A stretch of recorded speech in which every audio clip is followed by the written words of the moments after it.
Good evening, ladies and gentlemen, and welcome back to another episode of Phins News. Today, we're going to be previewing the Miami Dolphins Week 18 upcoming matchup against the New England Patriots. So, without further ado, let's just get right into it, shall we? So, I wish, guys, this preview was coming with better circumstances in the sense of us trying to fight for a playoff position, possibly.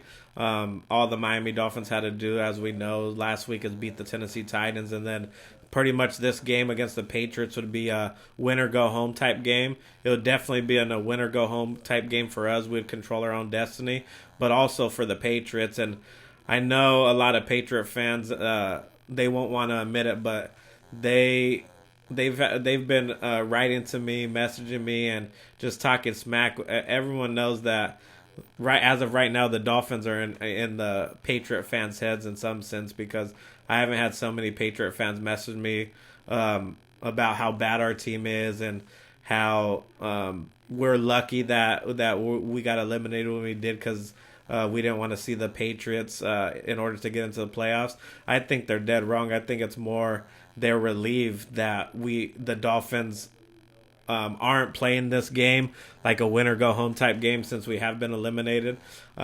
I just have some type of feeling that the Patriot fans didn't want to see that in that circumstance. But nonetheless, the Patriots are in the playoffs. They clinched last week due to all the different scenarios that played out.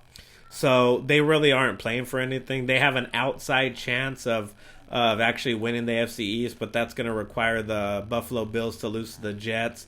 I mean, I know any given Sunday anything can happen, but we really don't forecast or see that the Jets are going to pull out that victory.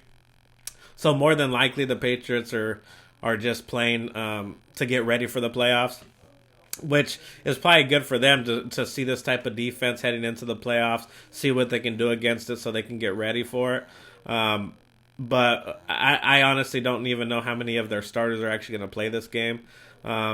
If you just look at their injury report, there's a lot of veterans on the Patriots that aren't practicing this week, so it kind of leads me to believe maybe some of the key starters for the Patriots are actually going to be taking a rest day, since they're really not playing for too much. I mean, I'm sure the majority of the starters will play, but maybe a couple players here and there that have kind of nagging injuries, they try to rest up for one more week, getting ready for the playoff push.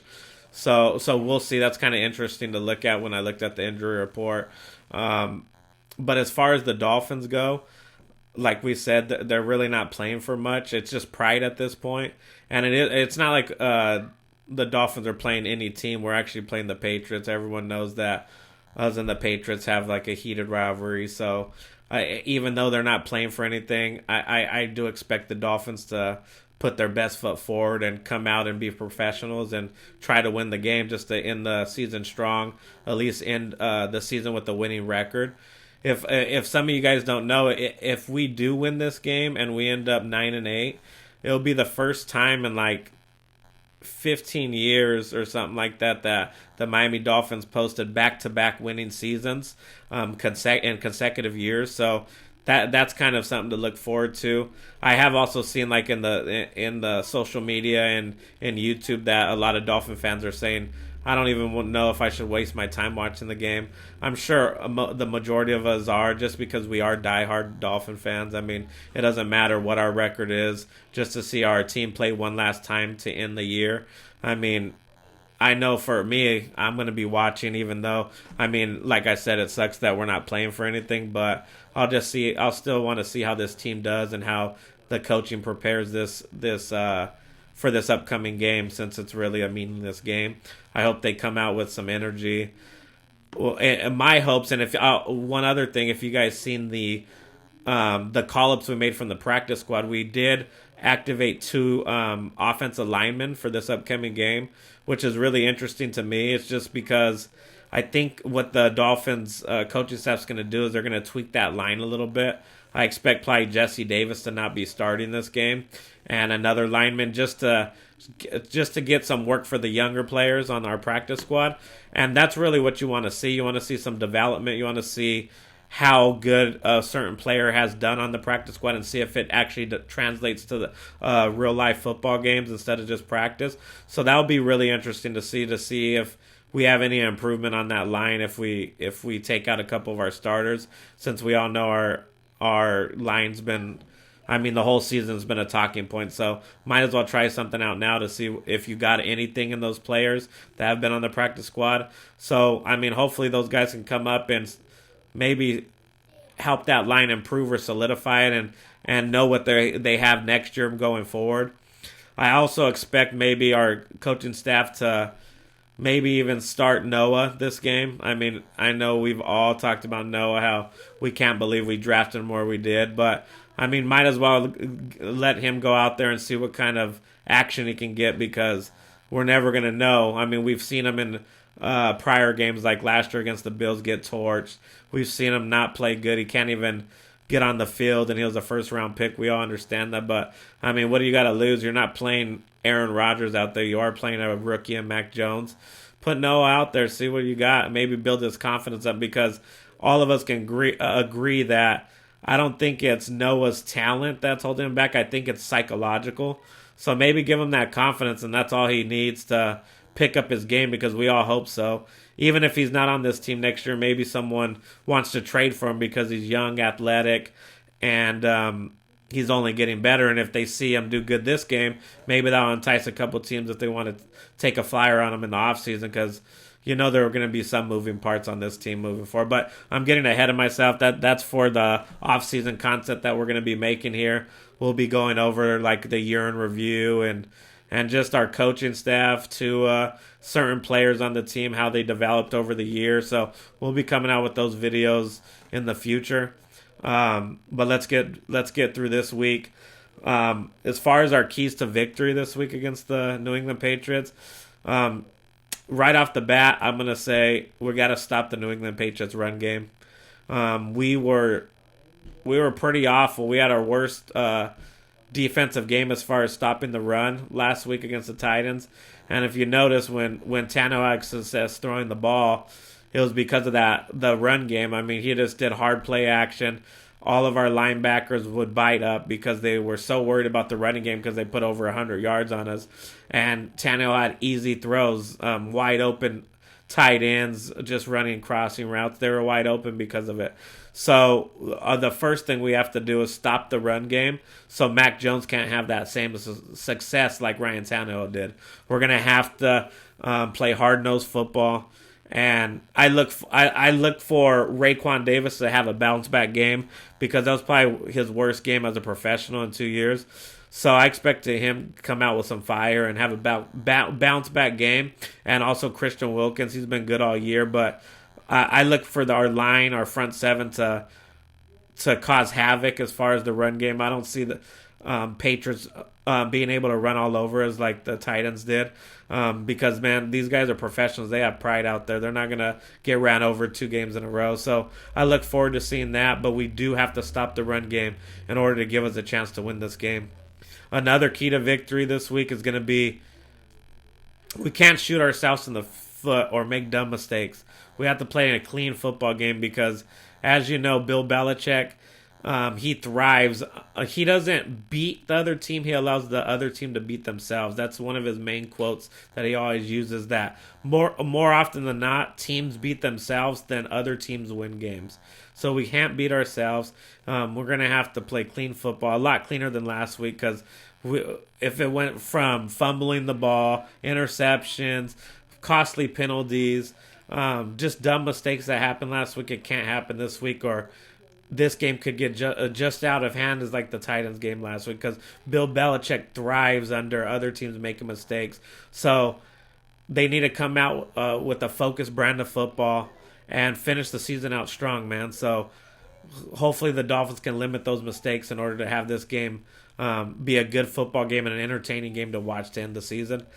And the third thing for a key to victory is we have to have better coaching. And when I mean better coaching, I don't mean like our coaches are horrible or they suck because of last week, not just a one-game thing. Just better coaching in the sense that we have to be better prepared for the game. I mean, if you just look to last week, like I was saying, when they asked Mike Gesicki in the press conference about if they had an alternate game plan for bad weather, and Mike Gesicki, simple answer, just said no. just that talent right there, our team, our coaching staff wasn't as prepared as they should have been. If you look at Mike Vrabel last week, he's seen the first couple series. Tannehill couldn't really throw well in the conditions, so they just went straight to running game. If you look at our team, we were running the ball effectively, 7 carries for 49 yards. Duke Johnson had, but we stopped running and we made Tua throw the ball 38, 39 times. That's not going to be successful. That's what I mean by better coaching. Come out with a better game plan. If the game plan's not working, adjust. That's what they get paid to do, is adjust mid-game. They have to have better adjustments, have to be better prepared, have to come out with a scripted game plan that focuses on beating the Patriots, and the players have to execute that game plan. So we've got to be better in all phases of the game, including coaching. So if we don't get a better performance in our coaching this week, we will lose. So just come out better prepared, man, which I have all the confidence in the world that Flores isn't going to get embarrassed 2 weeks in a row. So, I mean, I look forward to that, and I look forward to seeing that on the field on Sunday. Our fourth thing, I mean, let's finish the season out strong on the offense, man. Let's not have a lackadaisical performance. Let's run the ball in order to help Tua, because he is still young. Run the ball effectively. Don't give up on the run when you're having success, guys. We got to keep pounding that rock, setting up play action just like Tannehill did against us, just like Josh Allen did against us 2 times.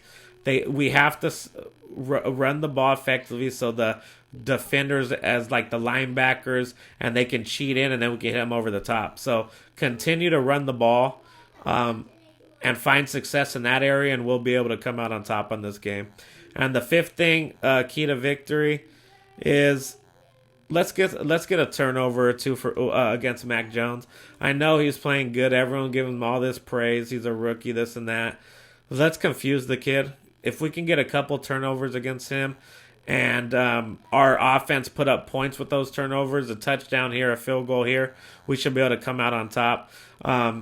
Being able to completely eliminate the chance of the Patriots winning the division is always a plus for us. So let's just go out there, get a couple turnovers, play hard-nosed football, run the ball, play complementary football on the offensive side, let Tua do his thing. When we shouldn't have a problem coming out on top. I'm not going to say it's going to be easy.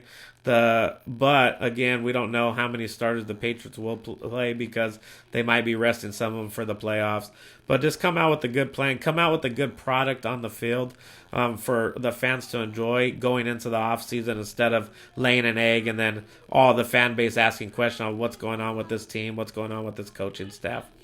But other than that, guys, I mean, as far as the prediction I have, I'm just hoping it's a good game. I'm hoping it's entertaining. I'm riding out with the Dolphins. I mean, no matter what, I'm predicting a 20-14 score. 20-14 Miami. I believe the Dolphins defense will maybe get a turnover or 2 against Mac Jones and that offense. Our offense will be able to do enough to get by with the W, and it'll be a celebration. I mean, one of the first times we've swept the Patriots in a long time, so that's something our fan base can celebrate. I'm hoping Waddle gets that rookie record. I'm really rooting for the kid. He's been dynamic all year, so at least the coaching staff needs to focus and let Waddle get his 4 catches in order to get the record. I'm really hoping he can get it. It's either 4 or 6 catches. I'm not too sure, but I'm really hoping he can break that record. He deserves it. Like, if you guys didn't see, he did win the MVP award for the team, and that's amazing for a rookie. So let's just let him finish strong and get that rookie record. That would be a nice accomplishment for him. But other than that, guys, like always, Phins up. I love each and every one of you all. Thanks for all the continued support that you guys are giving me. I can't appreciate it enough. Let me tell you, you guys have been awesome. But if you guys can hit that like button, hit that subscribe button so we can grow this channel organically and be able to provide more and more content to you guys. Have some giveaways in the future. Make sure you guys hit that subscribe button, hit that likes, and if you have any comments for me, make sure you just leave a comment in the comment section, and I'll always reply to you guys, even if it's good or bad. But like I said again, I love you guys. And like always, guys, Fins up. I'm out. Peace.